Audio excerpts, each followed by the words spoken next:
Good morning, ladies and gentlemen. Welcome to Cummins India Limited's Q3 FY 2025-26 earnings conference call. We hope you all are keeping safe and healthy.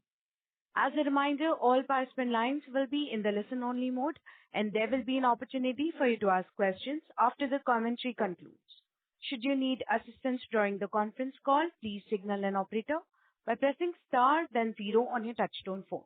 Please note that this conference is being recorded. I now hand the conference over to Ms. Shweta Arya, Managing Director, Cummins India Limited. Thank you, and over to you, Ms. Arya. Thank you. Good morning, ladies and gentlemen. I'm Shweta Arya, Managing Director of Cummins India Limited. I hope you all are doing well. Soma Ghosh, CFO of Cummins India Limited, joins me on the call. Thank you all for joining us today. Now, I would like to share the financial results of Q3 financial year 25-26 through this call. For the quarter ended December 31st, 2025, with respect to the same quarter last year, our sales at 3,006 crores are broadly stable, though marginally lower by 1% compared to the same quarter last year. Domestic sales at 2,535 crores are slightly lower by 2%. Exports at 471 crores are higher by 2%. Profit before tax, before exceptional items, at 719 crores is higher by 7%. Profit before tax after exceptional items at 593 crores is lower by 12%. For the quarter ended December 31st, 2025, with respect to the last quarter, our sales at 3,006 crores are marginally lower by 4% compared to 3,122 crores recorded in the last quarter. Domestic sales at 2,535 crores are lower by 2%. Exports at 471 crores are lower by 14%. Profit before tax, before exceptional items, at 719 crores is lower by 14%, and profit before tax after exceptional items at 593 crores is lower by 29%. Segment-wise breakups for the same quarter, which ended December 31st, 2025. For the domestic business, Power Gen domestic sales are at 1,069 crores. There's a 16% decrease over last year and a 20% decrease over last quarter. Distribution business sales are at 939 crores, 26% increase over last year and 18% increase over last quarter. Industrial business sales for the domestic business at 464 crores is a 9% decrease over last year and 20% increase over last quarter. From an exports point of view, high horsepower exports are at 232 crores. There's a 15% increase over last year and 17% decrease over last quarter. Low horsepower exports are at 186 crores, which is a 14% decrease over same quarter last year and 15% decrease over last quarter.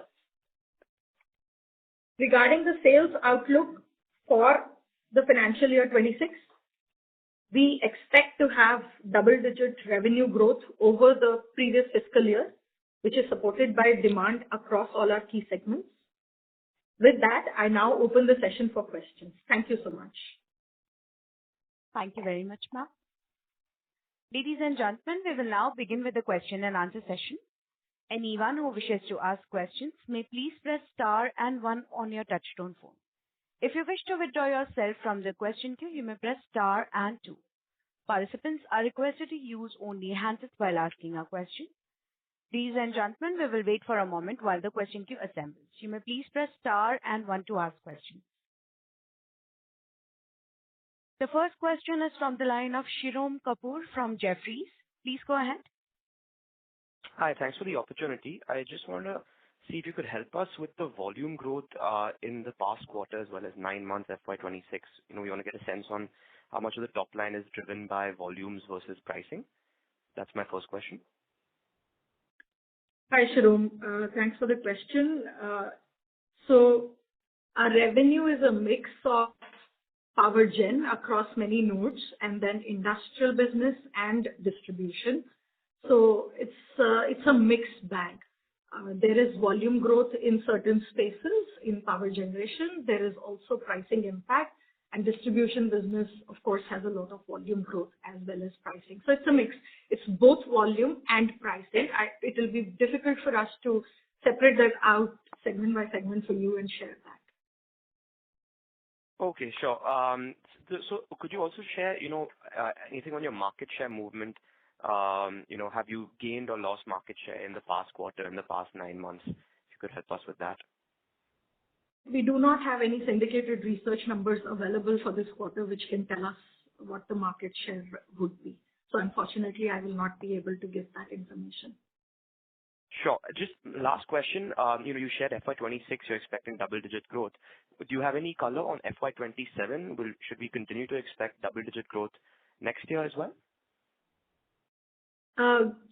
Given that the Indian economy is doing well, GDP projections are still in the range of 7 or thereabouts for the next financial year. The budget is seemingly positive for investments in the infrastructure segment.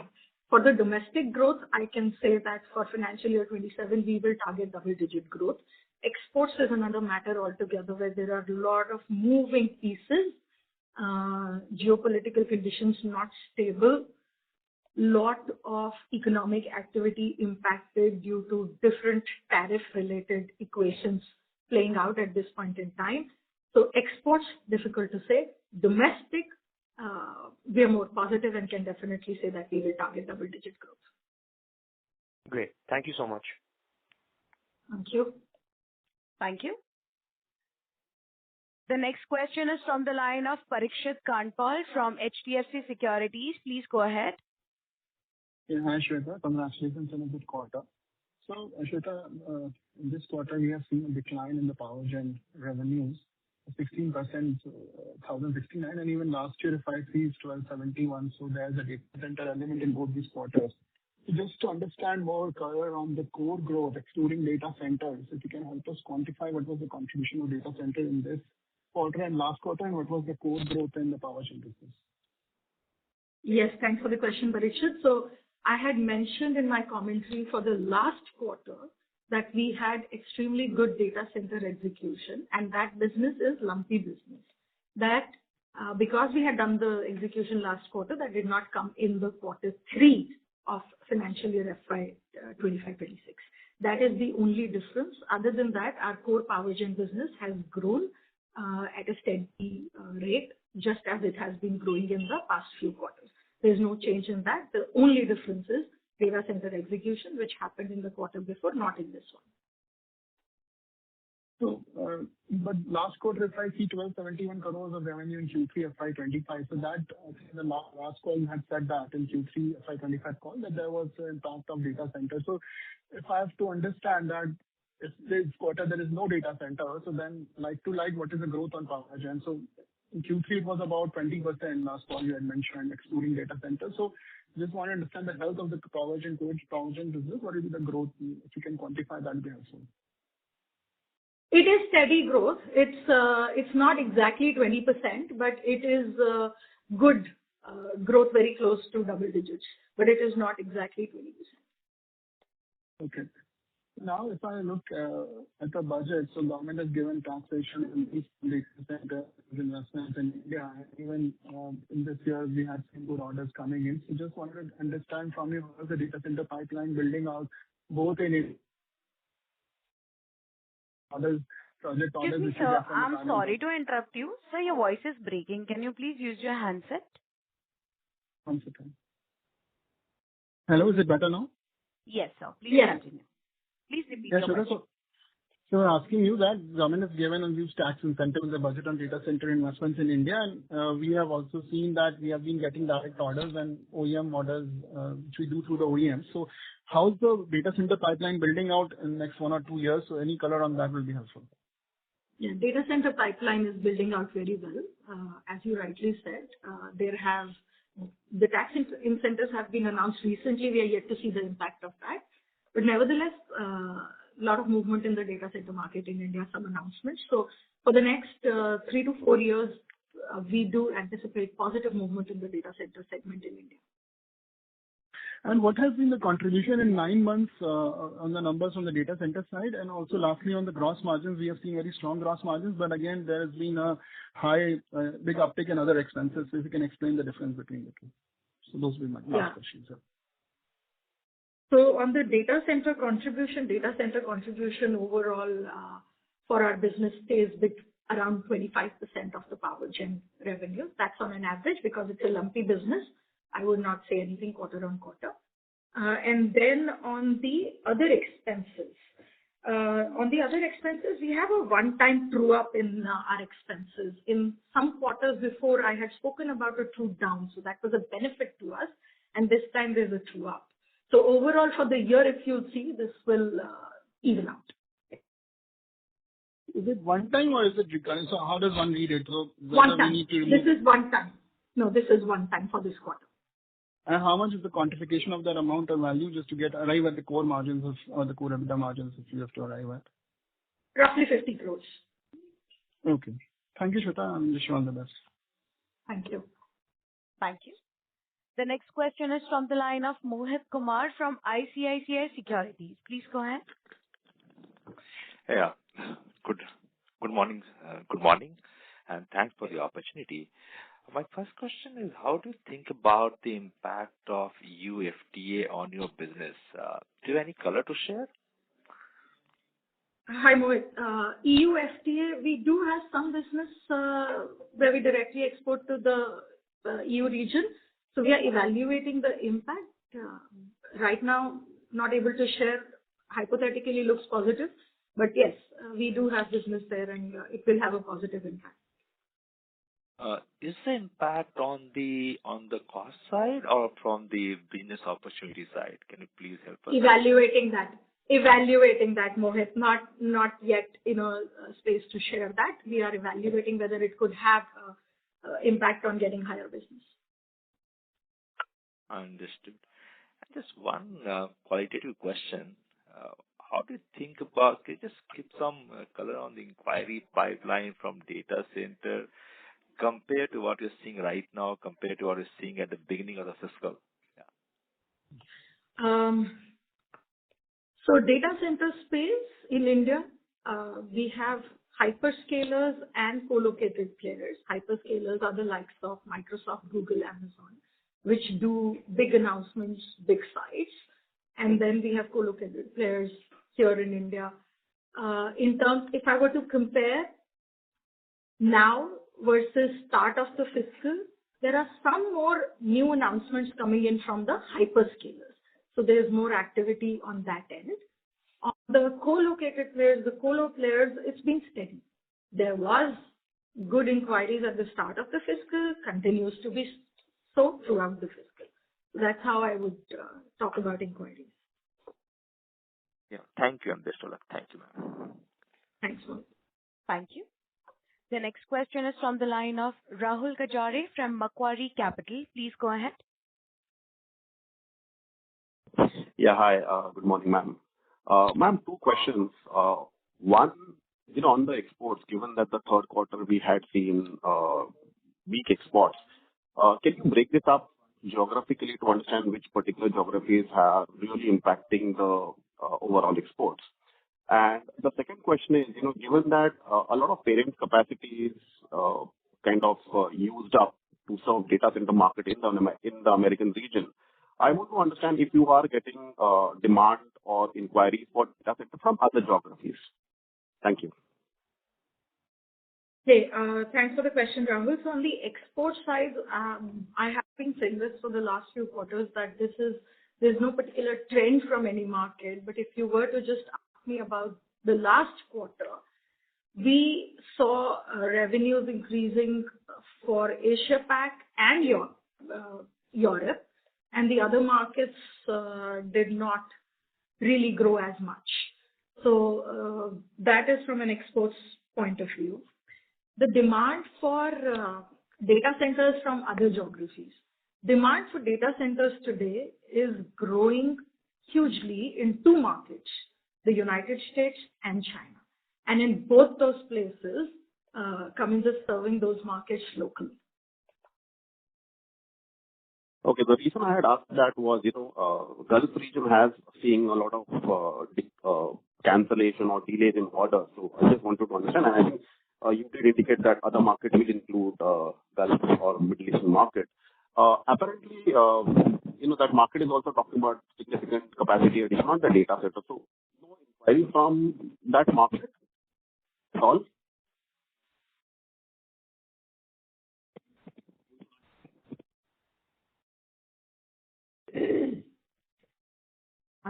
Rahul, your voice was breaking. Yeah.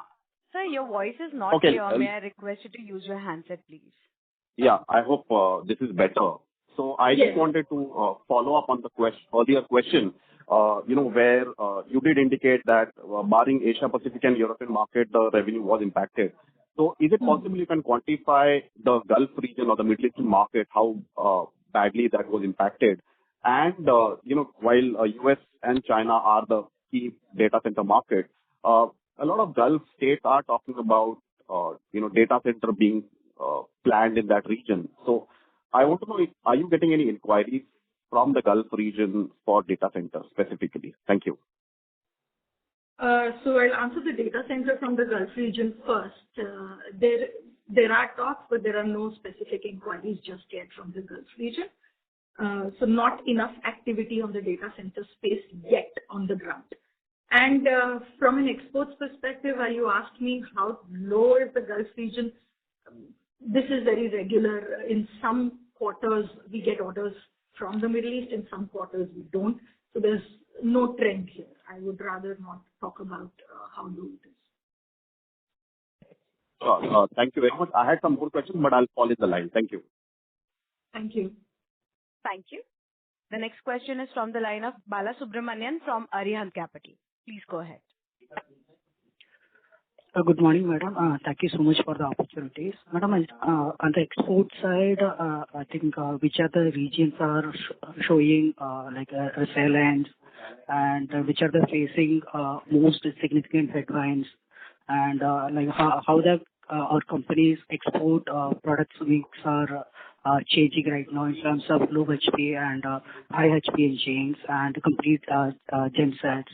I just want to understand in terms of tariff perspective also how this product mix is changing and which are the products we are seeing high level of inquiries and which are the products the customers are delaying it.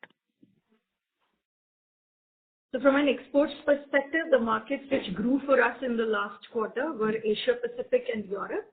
The other markets not so much, but this keeps changing quarter on quarter. There is no specific trend over here from a region perspective. From a product mix perspective on high horsepower and low horsepower, high horsepower grew a little better for us than the low horsepower in this quarter, but again, that also keeps changing. It depends on the end market demand. Tariffs largely impact US, and that also there was a recent announcement which brought the tariff percentage down. We are evaluating how that will impact us, but our exports are to various different regions around the world: Asia Pacific, Latin America, Europe, Middle East.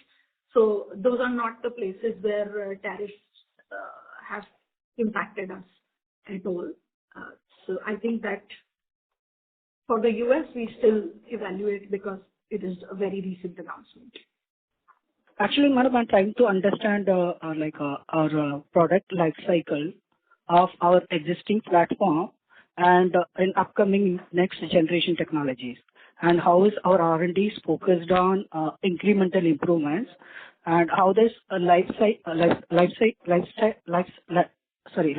stage changing for existing platform and next generation platform. I'm trying to understand the regulatory changes in terms of emission norms, beyond CP4+, and how is re-engineering or capital investments is happening the next 3 to 5 years. You're talking about the power gen market, I am assuming. And Yes, you're right. Yes, you're right. In power gen. Okay. Yeah. So in power gen, we just underwent a huge emission norm change of CPCB4+. So for the time being, all the way up to 800 kilowatt hour, the entire product range has changed, not just for us, but for the entire market.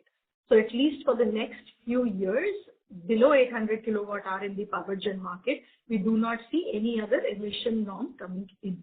Above 800 kilowatt hour, there is nothing on the horizon just yet. So I would say that from an emission norms perspective, for now, since we've just gone through a big emission norm change, for a few years, we don't see any changes. And from a product life cycle perspective, our belief around the world is that diesel power backup is one of the most reliable backup powers that is available for our customers in the spaces in which they operate and the applications which our backup power is used for. So that remains to be a prime backup possibility for our customers for the time being, while of course we spend R&D efforts in evaluating whether battery energy storage systems could be something that our customers would include in their backup power mix or other such things. And we are working with our customers, and our R&D team as well as our sales and marketing teams are working with our customers. For now, for a few years, we do see the backup power space to be provided by the diesel gensets. Okay, madam. Madam, my last question, I think in that budget we have seen good announcements for data centers as well as infrastructure, as well as manufacturing side. I'm trying to understand how we are going to benefit, especially to data centers, healthcare, infrastructure, real estate, and manufacturing. The demand is being driven by more new projects, replacement or upgrade cycles. Also, if you could give some clarity if the domestic sales is directly or indirectly linked to central and state government infrastructure spending. So, how do you look at on the government capex story? We are very positive about the government capex story. We do appreciate the announcements made in the recent budget on the capex that the government has announced. We are watching it, that in which the segments in which they have announced the capex flow. We are waiting to see how that gets converted into projects that could lead for demand for our products. It takes a little bit of time. Definitely, we are positive about the government's announcement on the capex. If you mention about data center, that would be really helpful, madam. Yes. So from a data center perspective, the tax break that has been announced, it is positive. We are waiting to see how different data center players evaluate this and what announcements come from them. This is very recent, so as you can appreciate, we are waiting to see how this translates into real orders. Definitely the news is positive. Thank you so much, madam. All the best. Thank you. We'll take the next question from the line of Sandesh Shetty from HSBC. Please go ahead. Am I audible? Yes. Yes, sir. Good morning, ma'am. Ma'am, if you can share the breakup of domestic and industrial business by segment and low horsepower, mid horsepower, that would be helpful. And I have one more question. Yes. So the domestic business into power gen and high horsepower, right? So just so from a power gen business perspective, in the low horsepower, in the quarter 3, we had 67 crores of sales. In the medium range, 229, and in what we call the heavy duty range, 112 crores, and then in the high horsepower, 594 crores. And I hope that helps you. Yes, ma'am. And then in industrials, compressor, construction, that breakup that you give every quarter. Yes. Sure. In the industrial business, construction 129 crores, rail 104, marine we had very good execution in this quarter of 92 crores, and the rest is mining and compressor business. Okay. And then my second question is with regards to improvement in the gross margin. There has been very good improvement both sequentially and annually. If you can explain that, and also the 50 crore one-time impact, what exactly is this related to? Okay, so the gross margins, there's been a lot of effort that we have been putting to improve our gross margins over the years, working with our suppliers on our material costs, and that is what you are seeing in the numbers. There is also some one-time supplier benefits sitting over there. Then there is the sales mix, which is not controlled by us. It is defined by the market demand. So there is impact of sales mix as well, which is not repeatable every time. So those are the three factors impacting gross margins.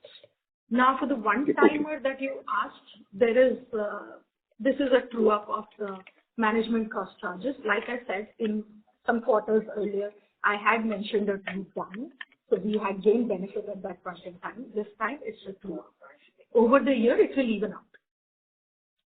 Okay. And then one last question. On the industrial business, the weakness is continuing from second quarter, while earlier quarter was impacted by rains. What explains weakness in this quarter?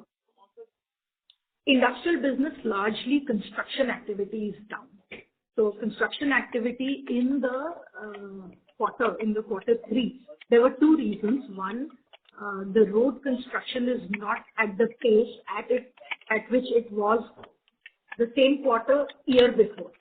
That is one. And then there was delayed monsoons in October.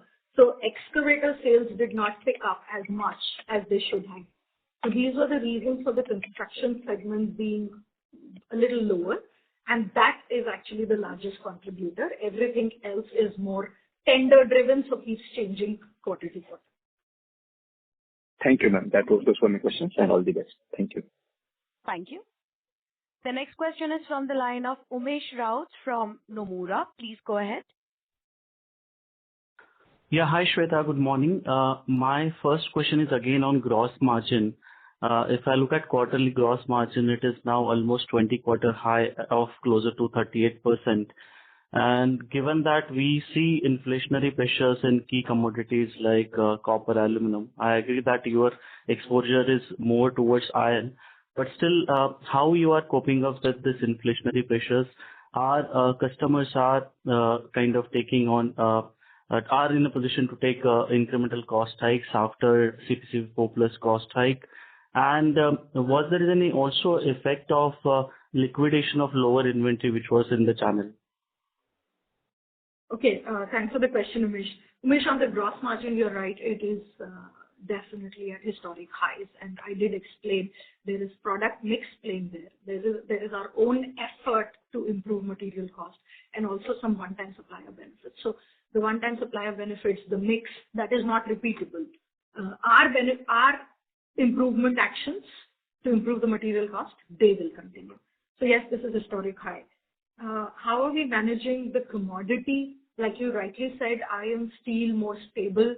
Copper, our associate company does get impacted. The alternative business does get hugely impacted by copper, and copper has been inching upwards.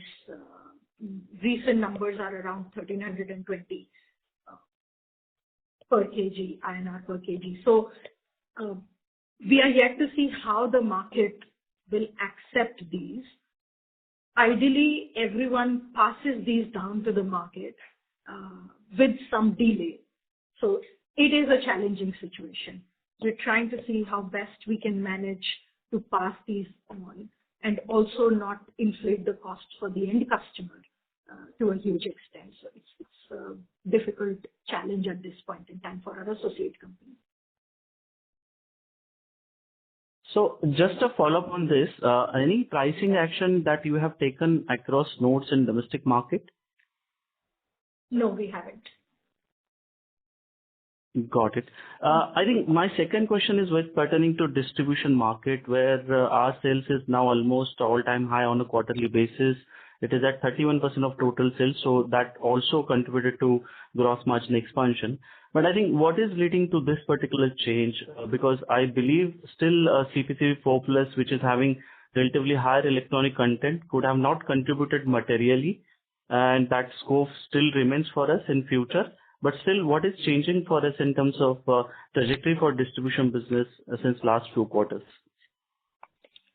So for the last few quarters, distribution business has been focusing a lot on a few things. One, Our asset base, of course, has been increasing over the last 2 years.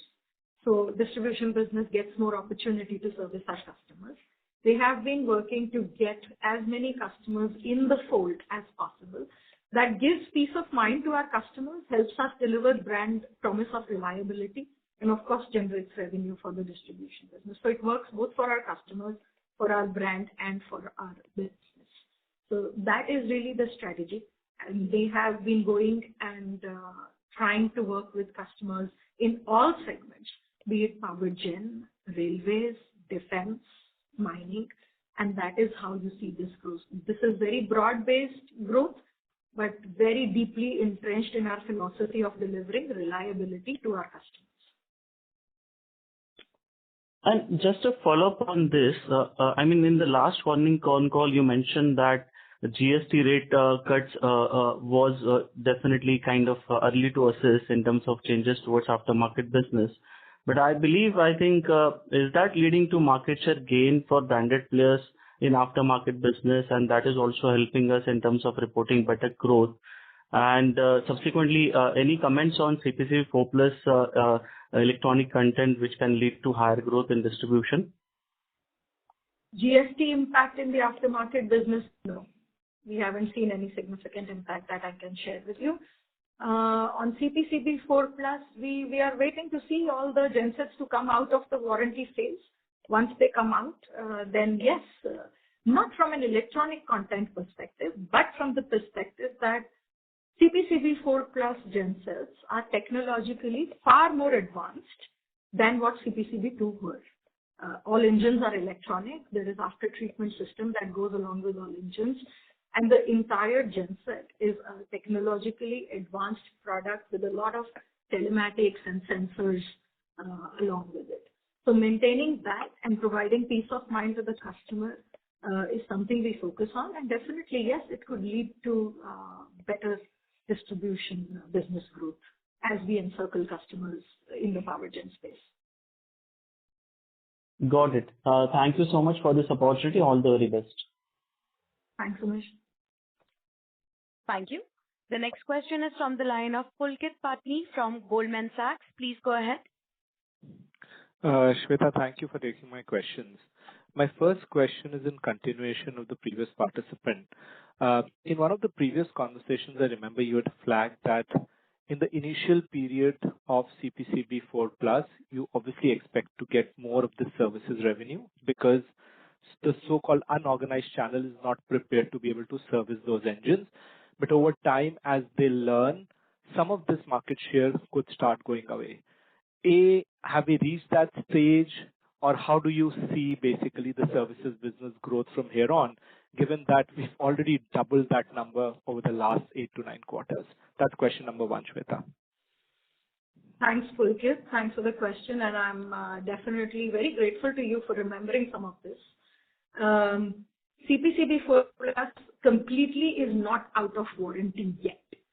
July 23, 1st July 23 is when you would remember both CPCB 2 and CPCB 2 and 4 Plus were allowed to operate.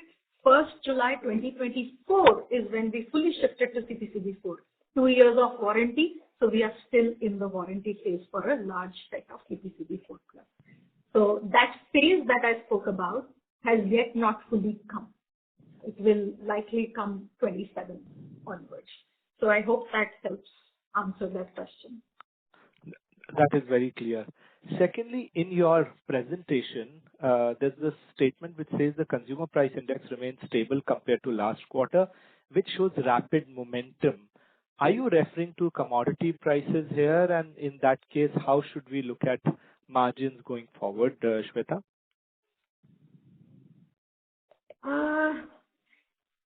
So just this was an overarching statement, Pulkit. I would say don't read too much into it.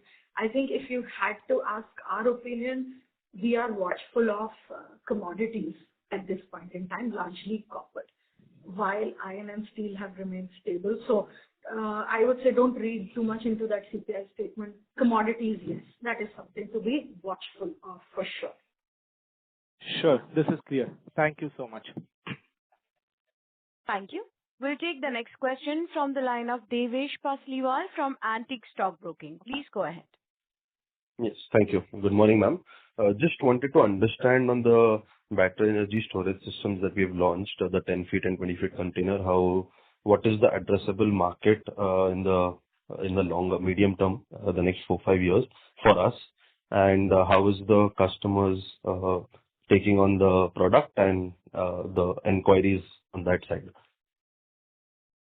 Thanks, Devesh. So from an addressable market perspective, I think anywhere that you need power is a possible addressable market, because one can use battery energy storage system for different reasons. One can use it to move towards cleaner power.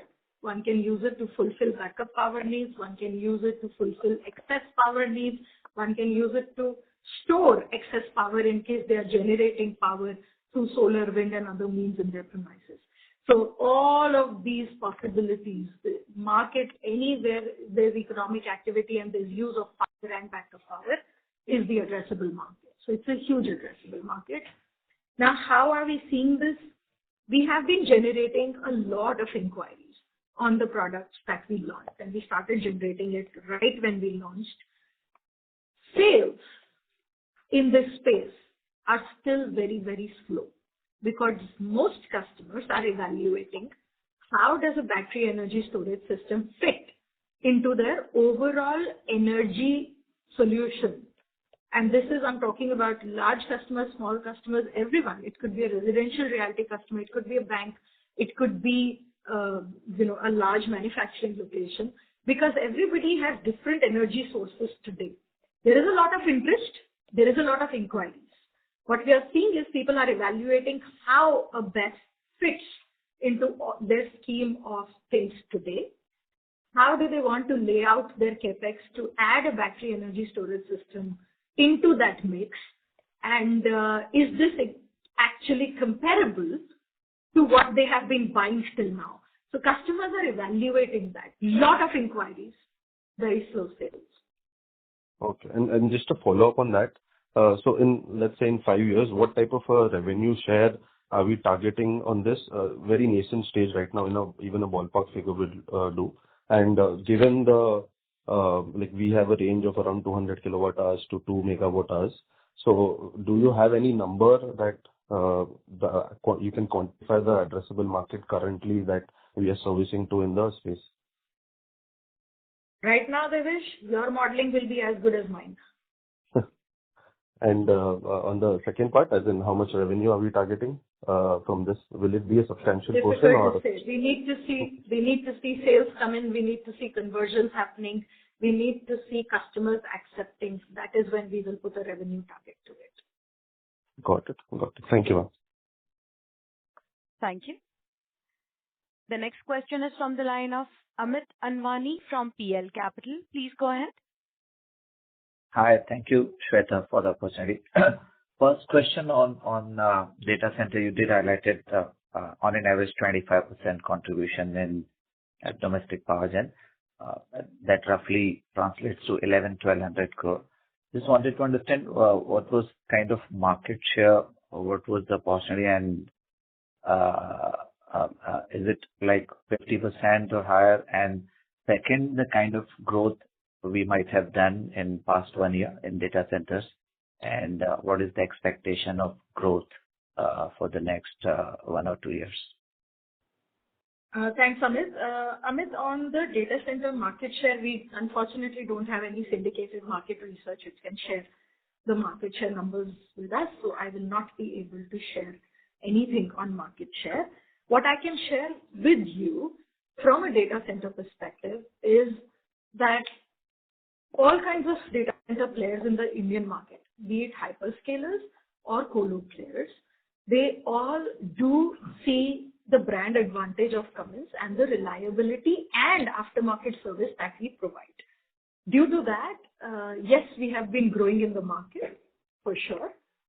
There is more activity now in the market with some new hyperscalers joining in and some new announcements that you might have seen. So our expectation is that India will start moving on a faster growth path from a data center perspective because we were not comparable to US and China till now. We are still not comparable. Our hope is that with some new announcements that have come, the tax break that has been announced, and the advantages that India as a location can provide, we will start seeing some of this in the next few years. Definitely, we work with all the customers, all the data center customers who are present in India, global as well as local, and they all recognize the product advantage as well as the brand promise of reliability. Yeah. Just from the understanding perspective, so typically, let's say for the hyperscale or co-location, what's the addressable market in terms of gensets? Will it be HHP, heavy duty, which is going, and how many numbers, or in terms of value per megawatt of load, what is the genset requirement for hyperscale and co-location? All of them buy high horsepower gensets, 2500 kVA and above. Be it a co-located player or a hyperscaler, the market is 2500 kVA and above. Right. So is it like, just for understanding, 1 megawatt would be requiring like how many of gensets there in terms of HHPs? Some understanding on that? No, that can be very different depending on how the data centers design their entire location. That can vary. Understood. And lastly, on the outlook for X of data center and power gen domestic, if you could provide, including commercial, real estate, and all other sectors which have done well in the past. So what is the outlook X of data center for domestic power gen, how each of the segment is doing? That would be helpful. Thank you. Yeah. Other than data center segments which are doing well, have been doing well in the past, and we expect them to continue doing well given how the budget's announcement looks like. So manufacturing and infra have been doing well for us and continue to show good inquiries. And going forward, given the announcements, we believe these will continue. A lot of movement in residential and commercial reality in the last few quarters continues to show us very good momentum and good inquiries. So those are the segments we expect to continue growing for us. Lastly, the 25% data center, are we targeting this to increase 30-35% or higher number in coming years? We are expecting broad-based growth in power gen. So while data centers will grow, given the economic activity and the infra spend, if that continues to happen and if this budget outlay really kicks in quickly, then we will continue to see growth in, as I mentioned, residential and commercial realty and infra and manufacturing. So if those grow, it is difficult to say if the contribution of data centers will outstrip this growth. And data centers, remember, when announcements come in, from that to actual sale and installation could be a 2 to 3 year time frame.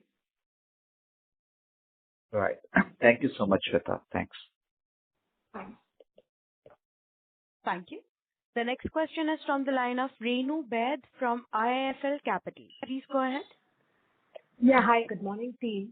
Shweta, my first question, if you can help us understand a bit more on the export part of the portfolio. Regionally, how are we seeing the demand outlook across key markets?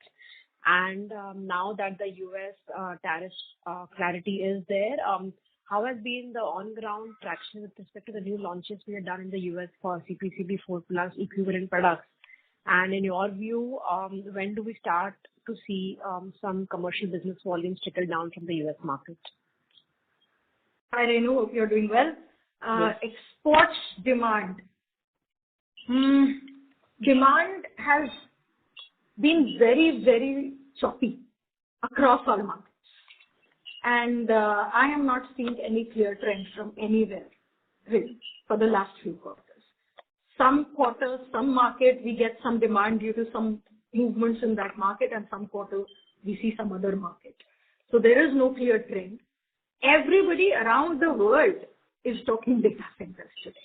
So while you asked me about US tariffs and their impact on the CPCB 4 Plus launches, US market is highly focused on serving data center hyperscaler players at this point in time. The entire economic activity in the US is focused on AI and data center space.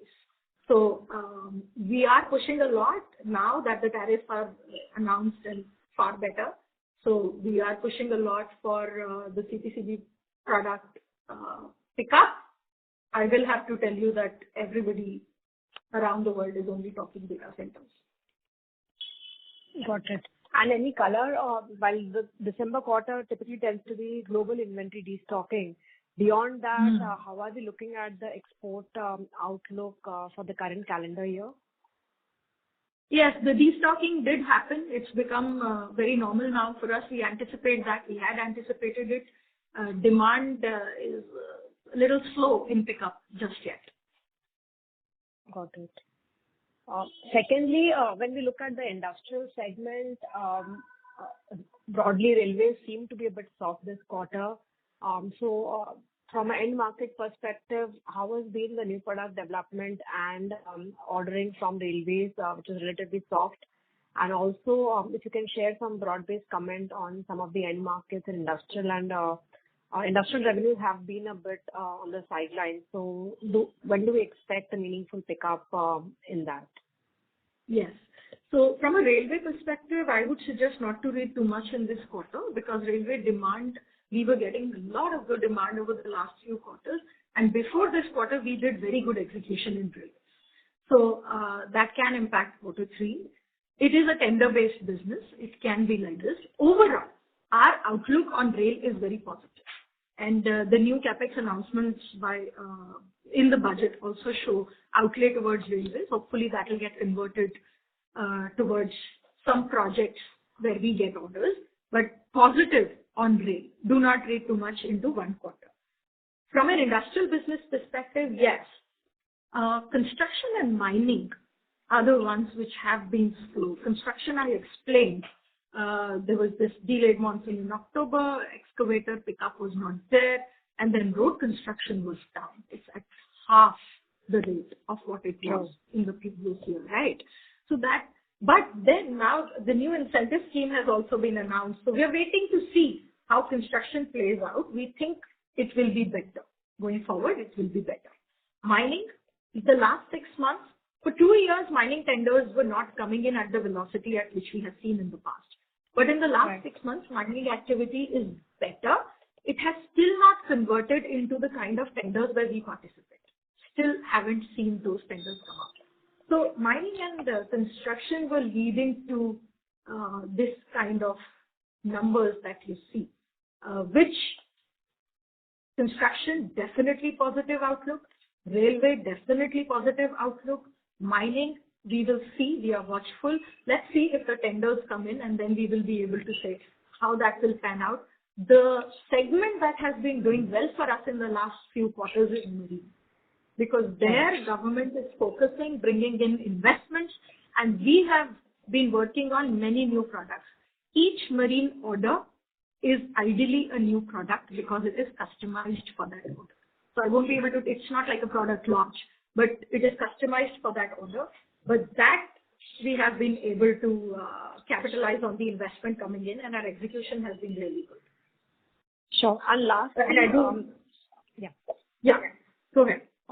Lastly, well, the broad bucket of commodities have moved northwards. Ferrous and pigane has remained quite benign, and probably that also would have contributed partially to our gross margins. How have you seen the competitive intensity changing over the last quarter or so? Do the other domestic players continue to remain aggressive on pricing, or we have seen those pressures ease out on a relative scale? No, competitive pressures seem to be the same. Very, very aggressive pricing and positioning by competitors. So extremely aggressive, especially in the power generation space. Got it. Thank you, and best wishes, Shweta, and your team. Thank you. Thank you, Renu.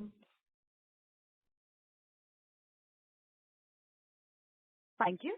The next question is from the line of Aditya Mongia from Kotak Securities. Please go ahead. Thank you for the opportunity. Shweta, a few questions from my side. Firstly, on this competitive intensity that it's been going around for some time, should we kind of assume that the effects of the same are broadly inside the gross margins the company is reporting? Or do you think that this could impact gross margin in the future as well? For now, the impact of the aggressive competitive intensity is baked into our gross margins, definitely. Because we look at this segment by segment and then we adjust accordingly. And that is what we will do going forward. As of now, I don't see a humongous impact of this competitive intensity on the gross margins. As I shared, the gross margins, the mix impact, and if there was some one-time supplier benefit, those are the things more likely to impact gross margins. Understood. The second question that I had was you talked about the distribution business more from the perspective of endeavors of the company. But if I have to kind of see through the end markets and how they are growing for you, for the market as a whole, which markets within distribution are kind of firing more for you, and the sustainability of that growth there? So segments that are growing for us, railways, definitely from an aftermarket perspective, and then defense as well as power gen. So these are, everything else is contributing because we provide services to all our customers in the industrial and power gen space. But if you specifically ask me, railways, power gen, and defense have been growing. And as asset base increases on the mining side, we will hopefully see more growth on that side as well. So that's helpful. The third question that I had was on the comment that you made on VSS, that for the next couple of years, unlikely that the prime product, which is DG sets, will be impacted by VSS. Is there an underlying thinking that beyond the next couple of years, there could be some displacement or demand in favor of VSS and genset sales can get cannibalized starting next 2-3 years? Aditya, we believe that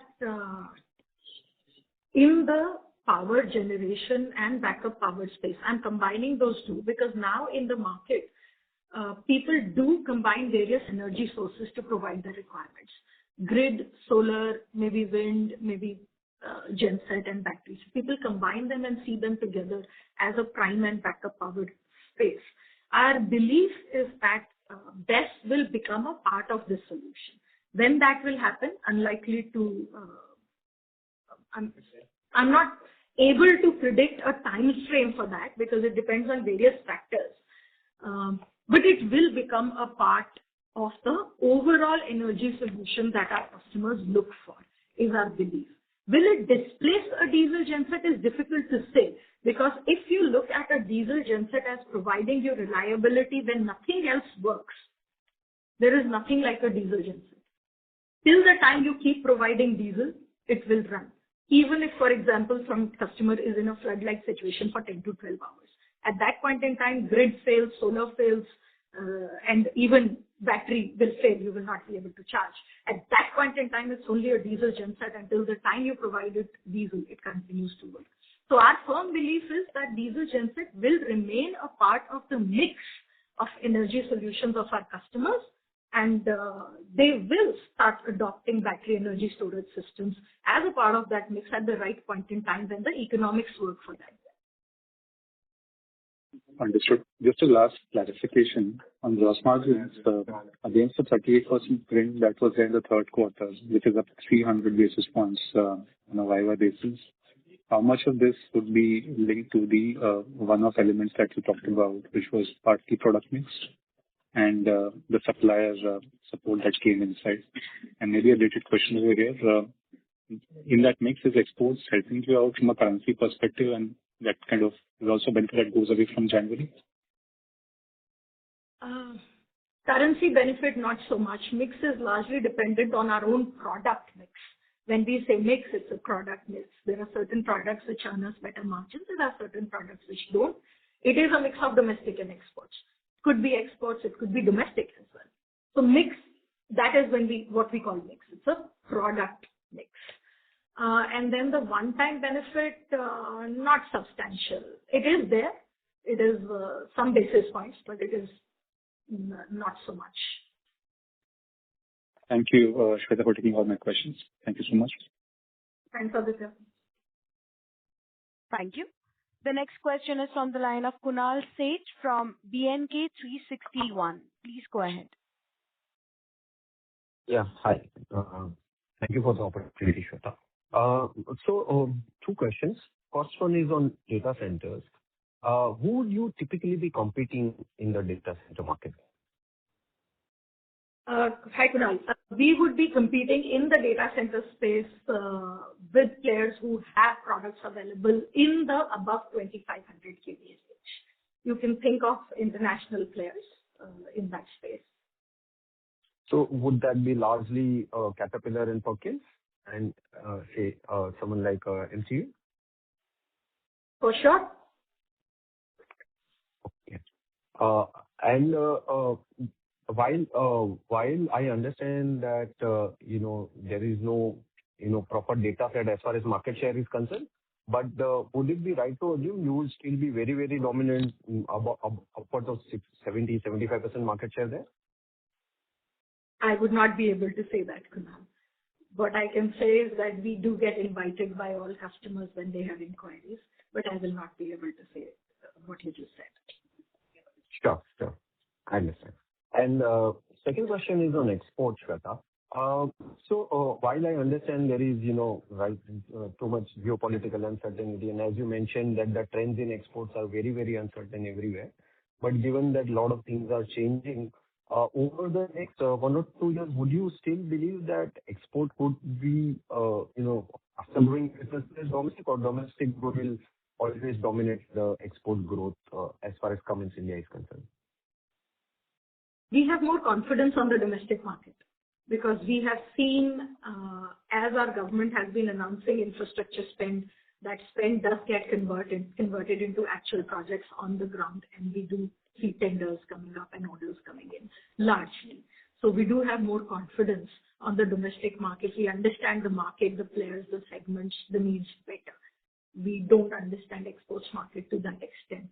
So our confidence is more on the domestic market. Sure. Got that. Thank you, and best wishes for the future quarter. Thanks, Kunal. Thank you.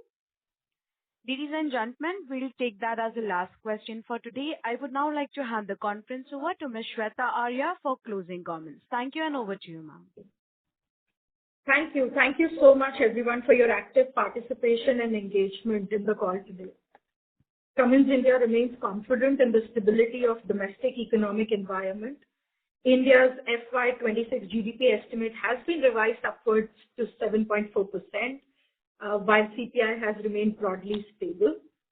Amidst evolving global conditions that may result in short-term volatility, we continue to monitor these developments closely, and we maintain a stable outlook for the medium to long term. With this, I would like to close this call. Thank you so much, everyone. Have a good day. Thank you, members of the management. On behalf of Cummins India Limited, that concludes this conference. We thank you for joining us, and you may now disconnect your lines. Thank you.